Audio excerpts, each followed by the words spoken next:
சட்டத்துறையை பொறுத்தவரையில் எங்களுக்கு ஒரு ரூல் ஒன்று உள்ளது. அதனை சொல்வார்கள் சப்ஜுடிஷியல் ரூல். சப்ஜுடிஷியல் ரூல் என்றால் ஒரு வழக்கு நீதிமன்றத்தினுடைய பரிசீலனையில் உள்ள பொழுது அந்த வழக்கு தொடர்பில் யாரும் விமர்சிக்கக்கூடாது.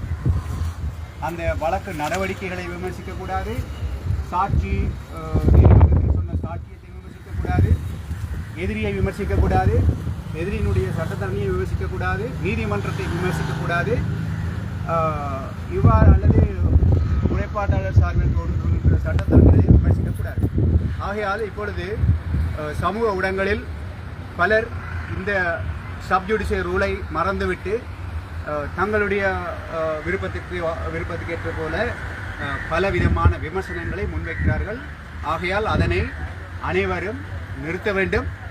இந்த நீதிமன்ற வழக்கு என்ன நடந்தது என்று நீங்கள் கூறலாம். யாரும் ஃபேஸ்புக்கிலோ அல்லது டிக்டாக்லோ அல்லது ஏனைய சமூக ஊடகங்களிலோ எவரும் இந்த வழக்கு நடைமுறைகளை விமர்சிக்கக்கூடாது. அவ்வாறு விமர்சித்தால் நீதிமன்ற அவமதிப்பு வழக்கு அனைவருக்கு எதிராகவும் பாயக்கூடிய ஒரு சூழ்நிலை உள்ளது. இதனை மனதில் வைத்துக்கொண்டு இணைய பாவனையாளர்கள் செயற்பட வேண்டும். இன்றைய வழக்கை பொறுத்தவரையில் எனது கட்சிக்காரர் டாக்டர் ராமநாதன் அச்சுராவுக்கு எதிராக 486வது சட்ட பிரிவின் கீழ் அவர் சிலரை அச்சுறுத்தினார் என்ற ஒரு குற்றச்சாட்டு முன்வைக்கப்பட்டு அது தொடர்பான வழக்கு என்று எடுத்துக்கொள்ளப்பட்டது. இந்த விடயங்கள் தொடர்பில் என்னுடைய ஆட்சேபணங்களை நான் நீதிமன்றத்தில் பதிவு செய்திருந்தேன்.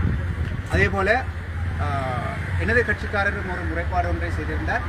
அதில் தனக்கு அடித்ததாகவும் சில பொருட்களை திருடியதாகவும் அந்த முறைப்பாடு செய்யப்பட்டுள்ளது. இவைகள் தொடர்பான விசாரணைகள் பூர்த்தி அடையாத காரணத்தினால் அனைத்து வழக்குகளும் செப்டம்பர் மாதம் 11ஆம் தேதிக்கு ஒத்திவைக்கப்பட்டுள்ளது. இதைவிட இந்த வழக்கை நாங்கள் ஆரம்பத்திலேயே ஒரு மருத்துவத்துறையில் உள்ளவர்கள் அவர்களுடைய நேரம் மக்களை பாதுகாப்பதற்காக செலவழிக்கப்பட வேண்டும்.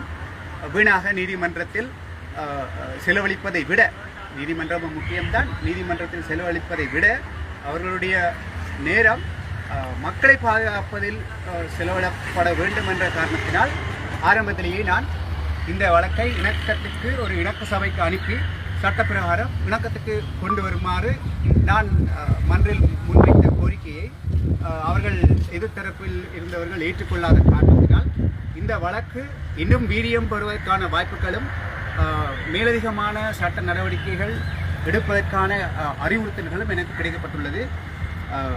இது எந்த திசையில் போனாலும் எங்களுடைய நோக்கம் இந்த மக்களுக்கு உரிய மருத்துவம் கிடைக்கப்பட வேண்டும் என்ற காரணத்தை எனது கட்சிக்காரர் நம்பி செயற்பட்டதை தொடர்ந்து எழுந்த ஒரு வழக்காக இருப்பதனால் அடுத்த வரும் வழக்கு நாட்களில் மக்களுக்கு இந்த வழக்கு தொடர்பில் என்ன நிலைப்பாடு எவ்வாறு போகிறது என்பது தெரிய வரும். நன்றி.